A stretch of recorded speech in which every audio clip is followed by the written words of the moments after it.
It's a sun-drenched Sunday, June 18th, 2023. The Plaza San Martin in Lima, Peru is buzzing with life. Street vendors hawk ice cream, children dart between fountains, and teenagers hunt for the perfect angle for their videos. 19-year-old Camila props her phone against a bench. The music of Bad Bunny begins to pulse from her portable speaker. Perfect, she thinks, checking the frame. The background captures the plaza in all its glory. Palm trees swaying in the breeze, majestic colonial buildings standing sentinel, and dozens of people strolling by. Camila doesn't know it, but she is about to change an entire family's life. She presses record. Her movements are fluid, rehearsed. She's practiced this choreography for days. But 23 seconds in, as she spins to her left and the camera follows, something extraordinary is captured in the background. A middle-aged man, wearing a faded baseball cap with a barely visible patch, a blue plaid shirt, and a scar that runs from his left ear down to his chin. For just a single second, his eyes meet the lens directly. Camila finishes the video, satisfied. She uploads it to TikTok with the usual hashtags. #Peru, #dance, #Lima, #viral. Within 48 hours, the video has 2.3 million views. But among all those eyes staring at the screen, one pair freezes. 42-year-old Miguel González is scrolling through TikTok in his apartment in El Callao when he sees it. He pauses, rewinds, zooms in. His breath catches in his throat. With trembling hands, he calls his mother. "Mama, I found Dad." The case didn't end the day he disappeared. It ended when his face appeared 31 years later without him even knowing he was being sought. "We couldn't believe it," the police report from July 23, 2023 would later state. "It was him, 100%. If this story impacts you as much as it did us, make sure you hit that notification bell, because today we will unearth a mystery that connects two eras, two worlds, and one family that never lost hope. And if you're watching this from Peru, this case might be closer than you think. His name was Roberto Carlos González Mendoza. He was 28 years old when he vanished on September 14, 1992. He wasn't just a name on a yellowed police file. He was the heart of a humble family from Villa El Salvador, a mechanic at a workshop in downtown Lima. His hands were calloused, and he always came home with grease stains that his wife, Maria, would patiently scrub from his clothes. Roberto had simple but profound dreams: to open his own garage, to buy a house with a yard where his two children could play, and to one day take Maria to see Cusco, just as he had promised on their wedding day. On Sundays, he would play guitar in the backyard, strumming songs by Los Enanitos Verdes that he'd learned by ear. His 6-year-old daughter, Rosa, would sit at his feet and listen, while 2-year-old Miguel tried to mimic the chords with his chubby little hands. The cap he wore on that last day had become a family legend. It was black with an embroidered patch of the band Soda Stereo that he'd gotten at a concert in 1991. "My trophy," Roberto called it, having waited in line for hours to get tickets. Maria always joked that the cap was dirtier than his work clothes, but Roberto defended it passionately. It was his lucky charm. A photograph from September 14, 1992 captured him and Rosa playing in the yard. Roberto is wearing his favorite red flannel shirt, the one with a small hole in the elbow that he refused to replace. Rosa is smiling at the camera while her father makes a funny face behind her. It is the last image they have of Roberto, happy, whole, at home. Maria keeps that photo in a golden frame on the living room table next to a candle she lights on the 14th of every month. The clothes he wore that day became a description she memorized from repetition. A red flannel shirt with mother-of-pearl buttons, blue jeans with a small tear on the right knee, white Adidas sneakers he'd bought second-hand, but kept immaculate, cleaning them religiously every Sunday, and of course his soda stereo cap. Roberto had an unbreakable routine. He would wake up at 5:30 a.m., drink black coffee with no sugar while listening to the news on a small radio on top of the refrigerator. He'd kiss Maria on the forehead while she was still asleep and leave the house at exactly 6:15 to catch the bus to the workshop. He was a man of schedules, of habits, of his word. That's why, when he didn't return home at 6:30 p.m. like every other day, Maria knew instantly that something terrible had happened. His world was built on simple pillars: love for his family, pride in a job well done, and hope for a better future. Roberto was the kind of man who fixed his children's broken toys instead of buying new ones, who saved coins in a jar for emergencies, who knew every neighbor on his block by name. He was the kind of person whose disappearance leaves a void that is felt in every conversation, at every meal, in every moment of silence. September 14th, 1992, a common Tuesday that would become the longest day of Maria González's life. 7:45 a.m. Roberto leaves the house, walking down Los Cedros Street toward the main avenue in Villa El Salvador. Maria watches him from the window as she does every morning until he turns the corner.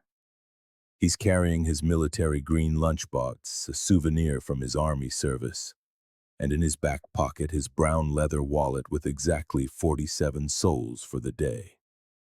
His neighbor, Augusto Ramirez, who sells newspapers on the corner, waves at him. Roberto buys a copy of El Comercio, as he does every Tuesday, folds it neatly and tucks it under his arm. "Have a good day, brother," Augusto says. They would be the last words anyone who knew him would ever say to him. 8:30 a.m. Roberto boards the Line 15 bus at the stop on Pastor Sevilla Avenue. The fare collector, Julian Morales, remembers him perfectly because Roberto always paid with exact change and sat in the same seat. Third row, left side window. That day, he was wearing his soda stereo cap and humming a song Julian couldn't identify. 9:15 a.m. He arrives at the Los Hermanos auto shop in Jesus Maria.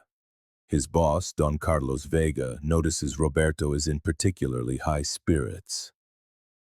"Today I finish the Volkswagen engine and tomorrow I start on the Toyota," he says, putting on the blue overalls that hung on the same hook every night. Don Carlos would keep those overalls for 3 years, hoping Roberto would come back for them. 12:15 p.m. And here the mystery begins. Roberto leaves the workshop for lunch, something he did religiously at this hour. But instead of heading to El Rinconcito, the small diner where he ate every day, he walks in the opposite direction toward the Metropolitan train station. Senora Mercedes, the owner of El Rinconcito, waits for him until 1 o'clock p.m. before realizing he isn't coming. What led him to change his routine? Did he receive a call? Did he see someone he knew? The workshop had no phone, and in 1992, cell phones were an impossible luxury for a family like Roberto's. This inexplicable change in his behavior remains a key piece of the puzzle. 12:45 p.m. The last confirmed sighting of Roberto González alive. A cleaning employee at the train station, Eusebio Mamani, sees him standing by the tracks, looking at his watch repeatedly. He seemed to be waiting for someone, Eusebio told the police 3 days later. Roberto was looking at a small piece of paper in his right hand, but Eusebio couldn't see what was on it. The strange thing is, Roberto had no reason to be at that station. His usual route home was by bus, not train. More importantly, the Metropolitan train was still under construction at the time. There was no regular passenger service. Only cargo trains and a few test runs passed through. 6:00 p.m. Maria begins to worry. Roberto was never late without calling. She walks to the corner. She asks the neighbors. She walks to the bus stop where he usually got off. Nothing. The silence becomes deafening. 7:30 p.m. Maria takes her 2 children and goes to the workshop. Don Carlos confirms her worst fears. Roberto left for lunch and never came back. 8 o'clock p.m. Something happened to him, Don Carlos tells her. Roberto isn't the type to just disappear. The family begins an informal search. Brothers, in-laws, and neighbors spread out across the district asking for Roberto. His older brother, Tomas, stays out until 4 o'clock a.m., walking the streets, knocking on doors, showing the only photo they had in their wallet. 2 days later, at 10 o'clock a.m. on September 16th, a boy finds a gold Casio watch in some bushes in a vacant lot, 2 kilometers from the train station. Maria recognizes it immediately. It's the watch she gave Roberto for his 25th birthday. The glass is broken. The hands are stopped at 2:17. Whether it was AM or PM, no one could know. The watch becomes the first real clue, but also the first enigma. How did it get there? Was it taken by force? Did it break in a struggle? The lot where it was found was isolated with no witnesses and no security cameras, because in 1992 they simply didn't exist. This seemingly simple timeline hides a terrifying complexity. Sometime between 12:15 p.m. and 2:17, when the watch stopped, Roberto González's life changed forever. And for 31 years, no one knew what happened in those lost hours. The Peru of 1992 lacked the technological tools we now take for granted in a disappearance case. There were no security cameras on the streets, no interconnected digital databases, and communication between police stations was done by phone or radio. From day one, Roberto González's case was up against the limitations of an era that relied solely on human testimony and traditional investigation. Subcommissioner Raúl Herrera, in charge of the case, was a veteran with 25 years of service who had seen similar disappearances. But from the start, something about Roberto stood out. He doesn't fit the typical profile, he wrote in his report. A hard-working family man, no vices, no known debts, no apparent enemies. The difficult cases are the ones with no obvious reason. The first false lead came 3 days after the disappearance. A man named Victor Salazar went to the police station claiming to have seen Roberto in a bar in Magdalena del Mar on the night of September 15th. He was drinking a beer alone in a corner. He had the same cap as in the flyers, Salazar declared. The family was filled with hope. Roberto's brother Tomas rushed to the bar with a photo. The owner, an older man named Jacinto, examined the picture carefully. Yes, he was here, he confirmed. Then he added, he was thinner though, and he didn't have a scar on his face. Hope vanished the moment Maria heard that last part. Roberto had carried that scar since he was 8, the result of a bicycle accident. It was impossible for him not to have it. Victor Salazar had seen another man, one who looked like Roberto, but it wasn't him. The first trail evaporated like smoke. The second false lead came from Huancayo. On October 2nd, 1992, police there arrested a man for public disturbance. He had no ID, and when they asked his name, he responded incoherently. Someone noticed a resemblance to the missing person flyer that had arrived from Lima. The phone rang at Maria's house at 11:30 p.m. Ma'am, we believe we found your husband, an officer told her. Maria didn't sleep that night. The next day, she and Tomas took a 5-hour bus ride to Huancayo, carrying the most intense hope they had felt in weeks. When they arrived at the station and saw the man in custody, Maria's heart shattered. He was a complete stranger. He was about Roberto's height and had similar hair, but his hands bore none of the scars of a mechanic's work. His eyes were a different color, and when he spoke, his voice lacked Roberto's distinct Lima accent. I'm sorry for making you come all this way. The sergeant in Huancayo apologized. Maria cried the entire journey home. They had spent money they didn't have on a trip to nowhere. The third false lead was an anonymous letter. In November 1992, Maria received a letter with no return address. It was written in block letters with a blue pencil on plain paper. The message was brief but staggering. Your husband is alive. He is living in Ica working on a farm. Look in the district of Los Aquijes. I am not signing this because I fear retaliation. The family organized another search. This time they were more prepared. They brought photos, money for expenses, and contacted a distant cousin who lived in Ica. For a week they scoured farms, spoke with seasonal workers, and visited markets and bus stations. They found 3 men who bore a vague resemblance to Roberto. None of them were him. The anonymous letter turned out to be cruel misinformation, perhaps written by someone with good but mistaken intentions, or by a disturbed individual who took pleasure in their suffering. Sub-Commissioner Herrera wrote in his final report, "The investigation is limited by a lack of modern tools. We have no photographic records of the area where he disappeared. There are no security cameras on the route he followed. We depend solely on the testimony of witnesses whose memories can fail or become distorted over time." The train station where Roberto was last seen had no surveillance. The buses kept no passenger logs. The hospitals had no computerized databases. If Roberto had been the victim of a crime and his body moved to another city, it would have been virtually impossible to track him without an efficient communication network between police departments. But perhaps the greatest limitation of all was cultural.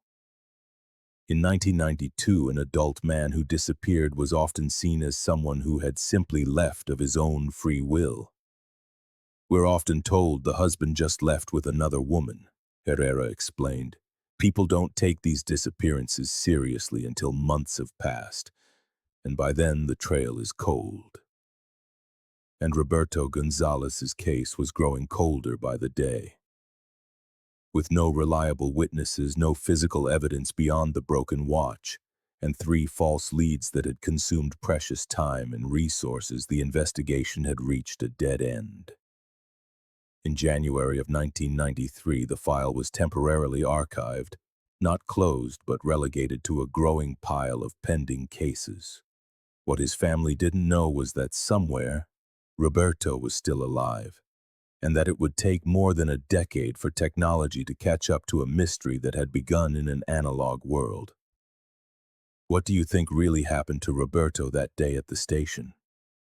It's a question that invites endless speculation, a reminder that sometimes collective wisdom can see patterns that official investigations miss. Between 1993 and 2004, the life of the González family became a cyclical routine of hope and sorrow. Every September 14th, Maria would wake before dawn, dress in black, and walk with her children to the train station, the last place Roberto had been seen. She carried a bouquet of white carnations, Roberto's favorite, and left them on the exact spot where Eusebio Mamani had seen him waiting. "Mama, why do we keep coming here?" 8-year-old Miguel would ask. Maria would take his hand and reply, "Because your father knows we're still looking for him, and the day he returns, he will come here first." Rosa, by then a teenager, had stopped joining them, but Miguel never missed that annual appointment with his father's memory. The house began to fill with newspaper clippings. Whenever a story about a missing person appeared, Maria would cut it out and save it in a shoebox she kept under her bed. "Maybe one day a clue will turn up," she would tell herself.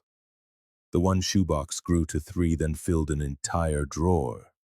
Stories from all over the country, men found in rivers, in psychiatric hospitals, in other cities with amnesia.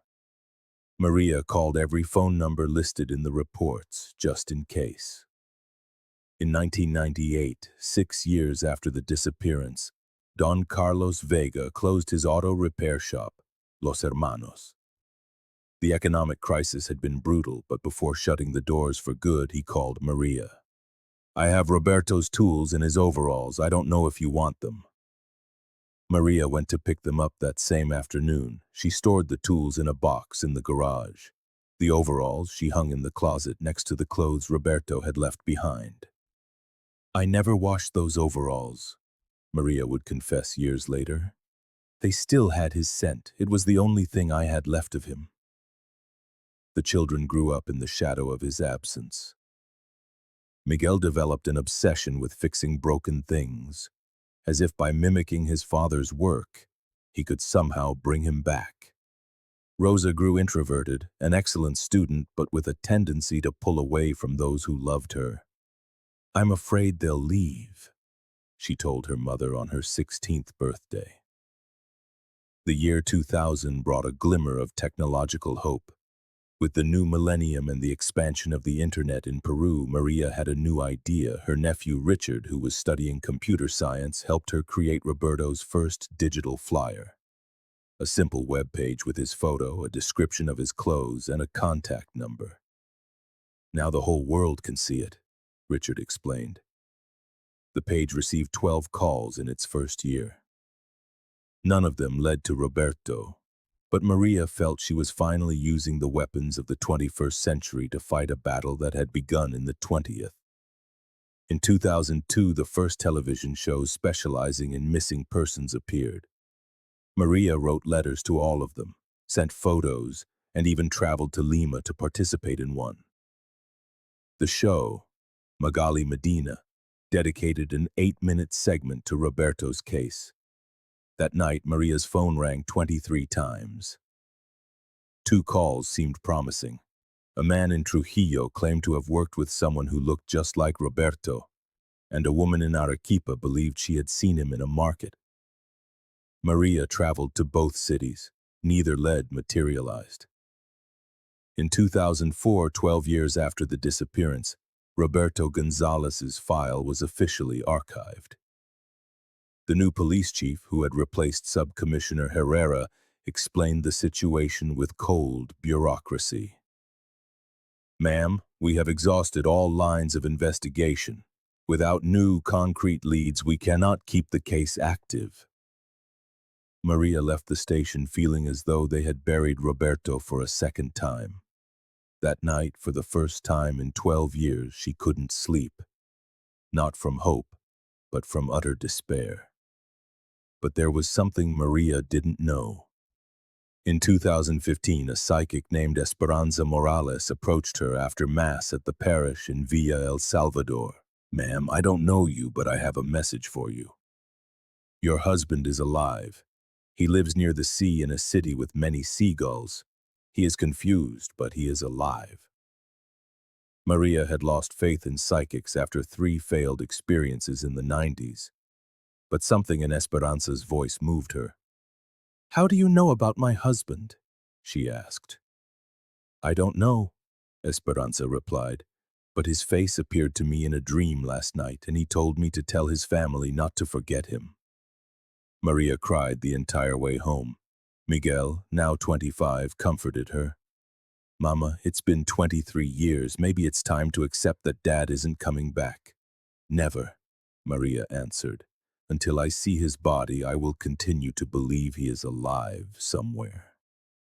That conversation with the psychic would prove prophetic in ways none of them could imagine. Roberto was alive.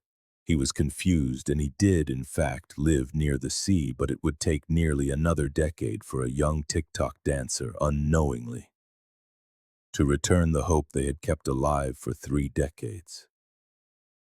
Every September 14th, Maria continued to bring flowers to the station. But after 2015, she also began to bring a small seashell she had bought in a curiosity shop. "Just in case the psychic was right about the sea," she explained to Miguel. The silence of those years was not empty. It was a silence filled with persistent love, with a faith that defied logic, and with a family that refused to bury their father as long as there was no definitive proof of his death. That unwavering love would ultimately be the force that allowed them to recognize a face in the background of a TikTok video. 31 years later. June 18th, 2023. Lima, Peru. 3:47 p.m. Camila Vasquez had no idea she was about to make history. At 19, the communications student from the University of San Martín de Porres had built a modest but solid presence on TikTok with her dance videos. She had 127,000 followers who awaited her weekly choreographies, always filmed in iconic Lima locations. That Sunday, she had chosen the Plaza San Martín for a specific reason. The afternoon light created a perfect contrast between the shadows of the colonial buildings and the brightness of the open space. "It's going to look spectacular," she told her friend Sophia, who was there to film from different angles. Camila propped her iPhone 14 Pro Max against a bench, set the 30-second timer, and ran to her spot. The chosen song was Titi Me Pregunto by Bad Bunny, a choreography she had perfected after watching the original video more than 50 times. The plan was simple: 30 seconds of dancing, a quick edit, and a direct upload. At 3:52 p.m., she pressed record. The first 15 seconds of the video show Camila in the foreground, her movements perfectly synchronized with the rhythm. The Plaza San Martín stretches out behind her like an urban tapestry. Ice cream vendors, tourists taking photos, pigeons competing for breadcrumbs. It is Lima in its most beautiful, everyday expression. But at the 16-second mark, as Camila executes a turn to the left, the camera follows her movement and captures something extraordinary in the depth of field. A man of about 60 is walking slowly along the edge of the central fountain. He wears a faded baseball cap, a blue and white plaid shirt that has seen better days, and worn-out denim jeans. What makes this moment special is not just that the man appears in the video, but how he appears. Just as the camera focuses on him, he looks up, drawn by the music from Camila's speaker. For exactly 1.7 seconds, his eyes connect directly with the lens. It's a curious gaze, not hostile. The look of someone wondering what is happening, without fully grasping the context of a TikTok recording.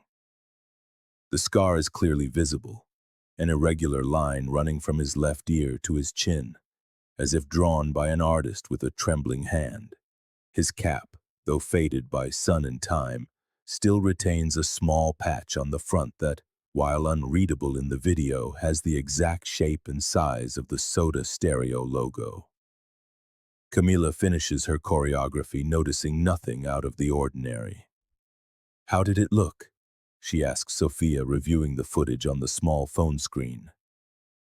"Perfect," her friend replies. "The light is amazing and it looks super sharp."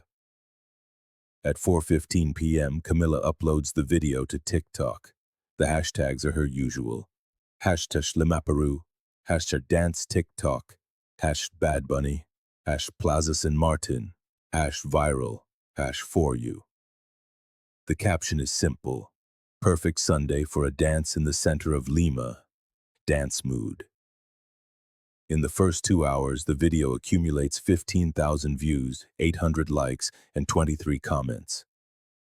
Nothing out of the ordinary for Camila's profile. The comments are predictable. "Queen, love your energy. Tutorial, please. Lima looks beautiful." But at 11:30 p.m. that same Sunday, something changes. Miguel González, now 33, a systems technician and father of 2 young children, has a habit of scrolling through TikTok before bed. It's his way of disconnecting after long days of work and family responsibilities. The TikTok algorithm shows him Camila's video because he has previously interacted with Peruvian content and videos filmed in Lima. At first, Miguel watches the video like any casual user, but something in the background catches his eye. He pauses the video, rewinds, plays it again. His hands begin to shake. It can't be, he whispers in the darkness of his bedroom, trying not to wake his wife. He uses TikTok's zoom feature to enlarge the image. The quality of the iPhone 14 Pro Max is high enough that, even magnified, the image remains sharp. The scar, the cap, the way he walked, slightly stooped to the right. The result of a back injury Roberto had sustained years before he disappeared. Miguel takes a screenshot, then another, and another. His heart is beating so hard he can hear it in his ears. At 11:45 p.m., he dials his mother's number. "Miguel, what is it? Are the children okay?" Maria answers, her voice frayed with alarm. In the González family, calls after 10 p.m. always meant an emergency. "Mama, I need you to come to my house now." "What happened?" "I found Dad." The silence on the other end of the line lasts for exactly 12 seconds. Miguel counts them. Then he hears the sound of his mother getting out of bed, fumbling for her clothes, shouting for Rosa to come with her. At 12:30 a.m. on Monday, June 19, 2023. 3 generations of the González family are gathered around Miguel's dining room table. He plays the video on his 55-inch Samsung TV. Once, twice, 3 times. Rosa, now a 37-year-old psychologist, is the first to speak. "Miguel, it's been 31 years. People change. It could be anyone with a similar scar." But Maria says nothing. She just watches. Her eyes, trained by 3 decades of searching for Roberto's face in crowds, in newspapers, on television shows, recognize every line, every gesture, every detail that time could not erase. "It's him," she says finally. "It's your father." On the morning of June 20th, 2023, Miguel arrived at the Villa El Salvador police station with a manila folder. Inside were high-resolution printouts of the TikTok video screenshots made at a nearby copy shop.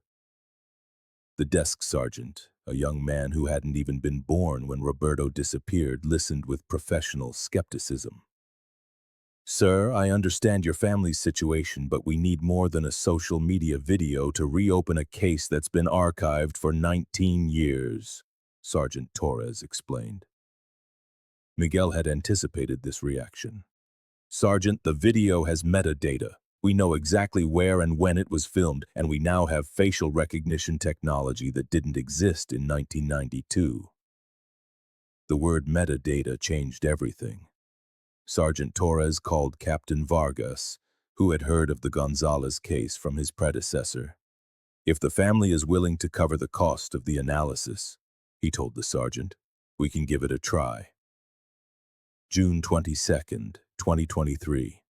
Digital Forensic Analysis. Camilla's video was sent to the Digital Forensics Lab of the Peruvian National Police, specifically to the Digital Image Analysis Department, a unit that had only been created in 2019. The analyst in charge, engineer Patricia Guaman, had experience in similar cases, but never with such a vast time gap. "The first thing we did was verify the video's authenticity," Engineer Guaman explained in her report. "We analyzed the metadata to confirm it had not been digitally manipulated. The file showed consistent data, recorded with an iPhone 14 Pro Max on June 18, 2023, at 3:52 p.m. at the exact coordinates of the Plaza San Martin in Lima." The next step was the facial recognition analysis. Using state-of-the-art software, they compared the face of the man in the video with the last known photograph of Roberto González, taken in September 1992. The challenge was immense, comparing a 28-year-old face with one that was now approximately 59. The facial recognition analysis showed a 94.7% match on key comparison points, the technical report stated. Specifically, the distance between the eyes, the shape of the nose, the jawline, and, crucially, the facial scar, which remains unaltered by aging. On June 23rd, the laboratory issued its formal conclusion. With a high degree of probability, the individual in the video was Roberto Carlos González Mendoza, who had been reported missing on September 14, 1992. Armed with the forensic analysis, a team of 6 plainclothes police officers began surveillance of the Plaza San Martin. The plan was simple. If Roberto frequented the area, he would eventually appear again. The first day yielded no results, the second nothing. But on the third day, June 26th, at 2:15 in the afternoon, Officer Morales saw him. "It's him!" he radioed to Captain Vargas. "He's sitting on a bench near the fountain, exactly where he was in the video."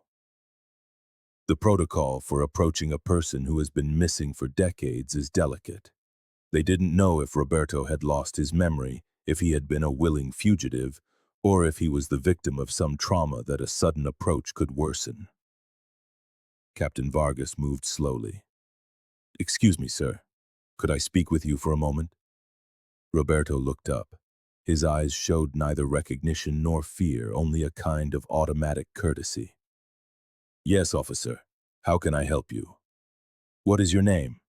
"Carlos," he replied without hesitation. "Carlos Mendoza." It was the discovery of a fractured identity.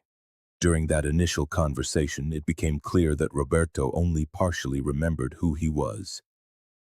He knew the surname Mendoza, but not González. He remembered the name Carlos, but not Roberto.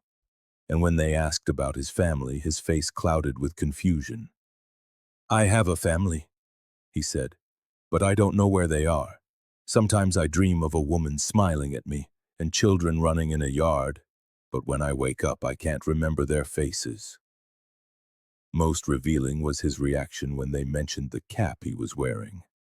"This cap is very important to me," he told them, "but I don't remember why. I just know I can't lose it." The definitive DNA test was conducted on June 28, 2023, with consent from both Roberto and the family. The sample was compared against the DNA of Maria and Miguel, which had been archived in 2010 during an update to the case. The results arrived on July 2nd, a 99.97% match. Roberto Carlos González Mendoza, missing since 1992, was alive. The DNA analysis confirms it with absolute scientific certainty, the forensic lab reported. The subject is Roberto Carlos González Mendoza, son of the late Esperanza Mendoza Vázquez and husband of María Elena Torres de González. But along with the confirmation of his identity came a disturbing discovery. Preliminary medical exams showed evidence of severe cranial trauma at some point in his past, consistent with injuries that could cause partial amnesia and dissociative personality disorders.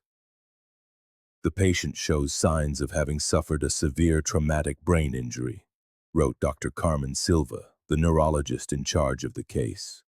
"Scars on the scalp, not externally visible, suggest he was a victim of extreme physical violence, sometime between 1992 and 1995, based on the healing patterns." The old notebook Roberto carried would become the key to understanding the lost years. It was a notebook with engraved initials that were not his own, and addresses of places he had no memory of ever visiting. The notebook, which Roberto had kept in his back pocket for decades, became the investigation's most valuable archive. Its pages were yellowed, the handwriting trembled, and the entries seemed to be written by different people in different eras. On the first page, etched with a sharp object, were the initials AMR. Detective Rivera, a cold case specialist, examined each page like an archaeologist studying hieroglyphs. "This notebook," he told Captain Vargas, "is a map of the lost years, but it's a map written by someone with a fragmented memory." The first clues emerged from the years 1992 to 1995. Page 3 contained an address, 847 Los Nogales Street. It was written in a childish script, as if by someone relearning how to write. Below it, a date, December 25th, 1993, and a sentence that would chill anyone to the bone. Today I remembered my name, Carlos, but where is my family? When police investigated the address, they discovered it had been the home of Amparo Morales Rios, a retired nurse who had passed away in 20. Her neighbors remembered that during the 90s she had cared for a man with memory problems who had appeared near the local hospital, beaten and confused. Amparo had a good heart, her neighbor, Mrs. Gladys Fernandez, recounted. That man arrived at her door like a lost dog. His head was bandaged and he spoke like a child. She cared for him for years as if he were her own son. The initials AMR in the notebook belonged to Amparo Morales Rios. It was she who had given him the notebook, hoping that by writing down whatever he remembered, he might one day recover his full memory. The trauma was revealed on page 7 of the notebook, which contained the most disturbing account. Written in a firmer hand, likely years later, as if the memory had returned in flashes. The man told me he knew my family. He asked me to go with him after work. We went to a place with trees. He asked me for money. I didn't have any. He hit me with something heavy. I woke up in a hospital 3 days later. I didn't remember my name. The police investigation revealed that Roberto had been the victim of an attempted kidnapping and robbery that ended in a near-fatal assault.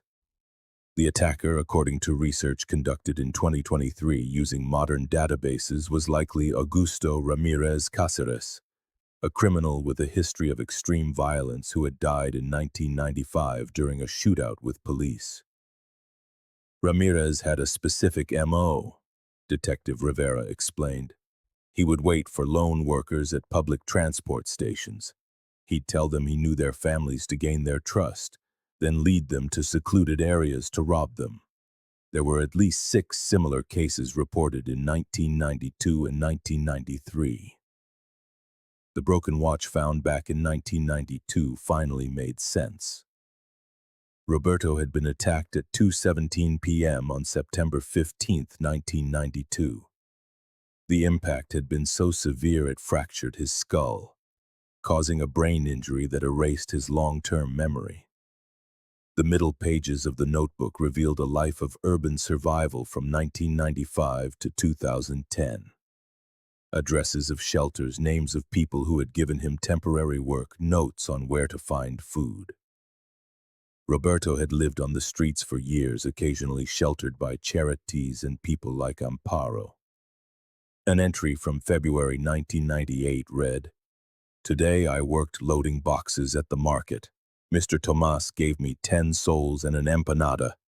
I still don't remember where I live, but I know I have to take care of this cap." The soda stereo cap had become his only anchor to an identity he couldn't fully recall. He never took it off, never lost it, as if he subconsciously knew it was the key to who he had once been. The final pages from 2010 to 2023 showed a gradual rebirth. The handwriting grew steadier, the thoughts more coherent. Roberto had started working as an assistant in a hardware store in downtown Lima. He had a small rented room and had developed a stable routine. "The doctor at the hospital told me my memory might come back little by little," he wrote in a 2019 entry. "Today I remembered that I like music. Yesterday I remembered I know how to fix things. Maybe tomorrow I'll remember my full last name." But the most heart-wrenching was the last entry dated June 10, 2023, just 8 days before Camila filmed him dancing. "Every night I dream of the same faces. A woman who smiles at me. 2 children who hug me. I know they're important, but I don't know how to find them. Sometimes I walk through the city center, hoping someone will recognize me. No one ever does."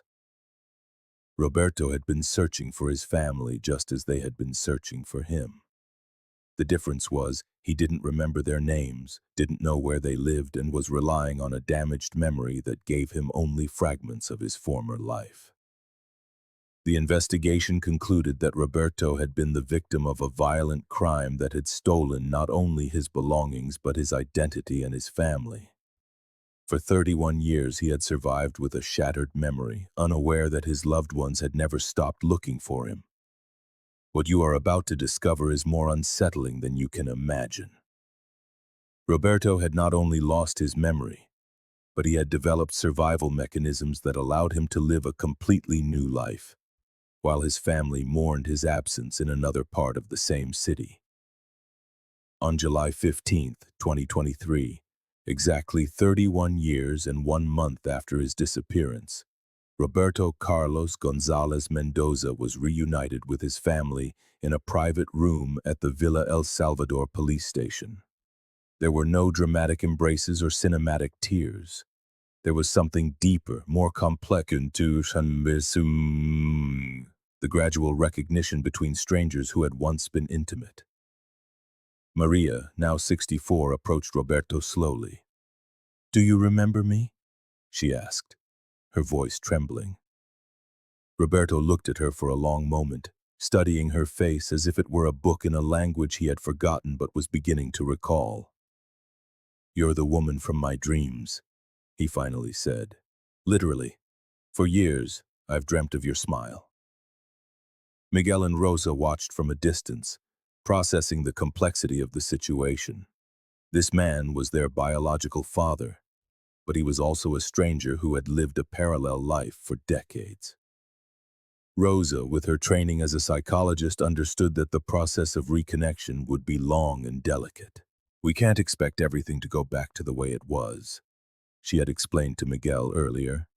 "He is the same person, but he is also someone different, and we are different too."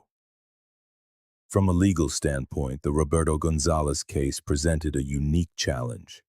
There was no crime to prosecute as the perpetrator had died in 1995. There was no abandonment of home, because Roberto had been the victim of a crime. There was no need to declare him legally alive, because technically he had never been declared dead. The family's lawyer, Dr. Carlos Mendoza, no relation to Roberto, explained the situation. "It's a fascinating legal limbo. Legally, Roberto never ceased to exist, but practically he had vanished from the system. We have to update all his documents, but we also have to respect the life he built during these 31 years. Roberto had a false ID he had obtained in 2005 under the name Carlos Mendoza Rios, using Amparo Morales Rios as his adoptive mother. He had a steady job, a small rented apartment, and had even begun a romantic friendship with a woman named Teresa, who worked at a bakery near his hardware store. "We can't simply erase his life from the last 31 years, Dr. Mendoza argued. "Roberto has the right to choose how he wants to integrate his recovered identity with the one he built." On September 14, 2023, exactly 31 years after the disappearance, the González family held a ceremony they called the Funeral for the Saints. It was not a traditional funeral, but a ritual of closure designed by Rosa with the help of a family trauma therapist. At the very spot where Maria had left flowers for decades, the train station where Roberto was last seen, they gathered with family, friends, and some of the people who had helped Roberto during his lost years. Teresa, his new companion, was also present, creating a unique bridge between his two lives. "Today we bury the search," Maria said in a brief ceremony. "For 31 years we searched for a man named Roberto González. Today we have found a man who is Roberto González but who is also Carlos Mendoza, and they are both ours." Roberto listened in silence. His memory had begun to return in flashes since the reunion. He remembered songs he used to play on the guitar, the scent of Maria's hair, the sound of Rosa's laughter as a child. But he also remembered the years of survival, the kindness of Amparo, the peace of his new routine. "I don't want to get my old life back," Roberto said in his only public comment on the case. "I want to build a new life that includes everything I am now." The Roberto González case became an international case study on the power of social media and facial recognition technology to solve cold cases. The University of Lima published an academic paper titled From TikTok to justice, how social media can solve decades-old mysteries. Camila Vasquez, the young TikToker who had recorded the video, unwittingly became part of the story. "I never thought a dance video could reunite a family," she said in an interview. "It makes me think about all the stories happening in the background of our videos without us even noticing." Soon after, Peru's Ministry of the Interior announced the creation of a pilot program called Digital Search, which uses artificial intelligence to scan social media content for missing persons. The González case became the program's foundational example. The story of Roberto Carlos González Mendoza did not end with a happily ever after. It ended with something far more complex and real. A family learning to know each other again. A man integrating two identities, and a testament to how persistent love can overcome decades of separation. Maria still visits the train station every September 14th, but now she brings flowers of celebration instead of flowers of mourning. Roberto accompanies her, and together they leave the white carnations he always liked, even if he can no longer remember why. In a world where technology so often drives us apart, Roberto's story reminds us that it can also be the thread that reconnects what was thought to be lost forever. A TikTok dance, an algorithm, a face in the background of a video, and a family that never gave up hope. If this story moved you, please like this video and share it. And if you know of a similar case, we invite you to share it in the comments. You never know when a single video, a photo, or a shared story might be the very key someone is waiting for to bring their loved one home. Don't forget to subscribe and turn on notifications, because each week we unearth true stories that are more incredible than any fiction. And remember, as long as a person is missing, there is always hope. Hope that they are alive, somewhere out there, waiting to be found.